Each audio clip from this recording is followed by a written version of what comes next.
Chapter 7. On the 5th day, again, as always, it was thanks to the sheep, the secret of the little prince's life was revealed to me.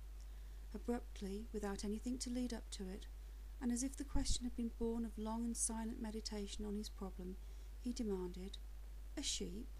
If it eats little bushes, does it eat flowers too?" "A sheep," I answered, "eats anything it finds within its reach. Even flowers that have thorns?"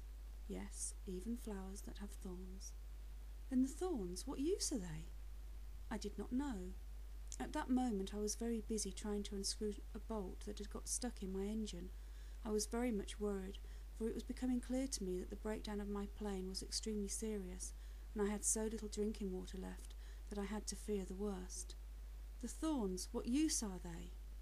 The little prince never let go of a question once he had asked it, and for me, I was upset over that bolt, and I answered with the first thing that came into my head. "The thorns are of no use at all. Flowers have thorns just for spite."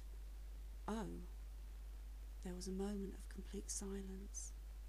Then the little prince flashed back at me with a kind of resentfulness. "I don't believe you. Flowers are weak creatures. They are naive. They reassure themselves as best they can. They believe that their thorns are terrible weapons." I did not answer. At that instant I was saying to myself, "If this bolt still won't turn, I'm going to knock it out with this hammer." Again the prince disturbed my thoughts. "And you actually believe that the flowers—" "Oh no," I cried, "no, no, no. I do not believe anything. I answered you with the first thing that came into my head. Don't you see, I am very busy with matters of consequence?" He stared at me thunderstruck. Matters of consequence? He looked at me there with my hammer in my hand, my fingers black with engine grease, bending down over an object that seemed to him entirely ugly. "You talk just like the grown-ups." That made me a little ashamed, but he went on relentlessly.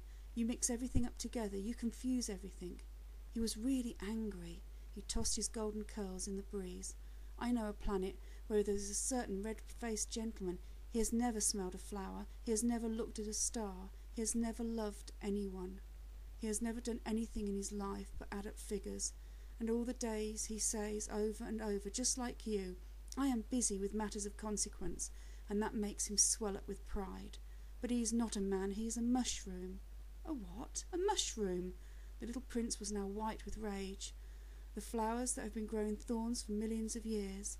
For millions of years sheep have been eating them just the same, and it is not a matter of consequence to try and understand why the flowers go to so much trouble to grow thorns which are never of any use to them.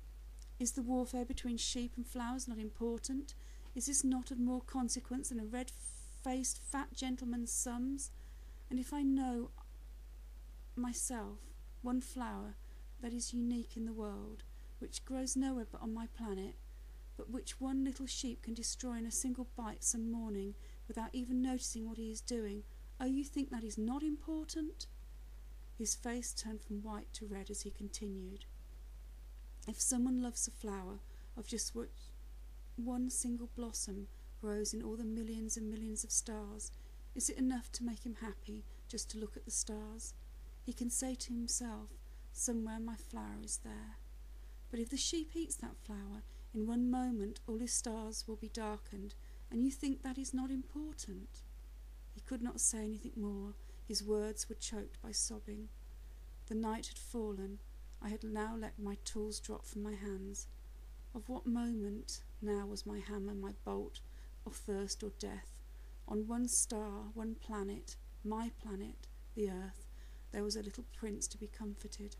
I took him in my arms and rocked him. I said to him, "The flower that you love is not in danger.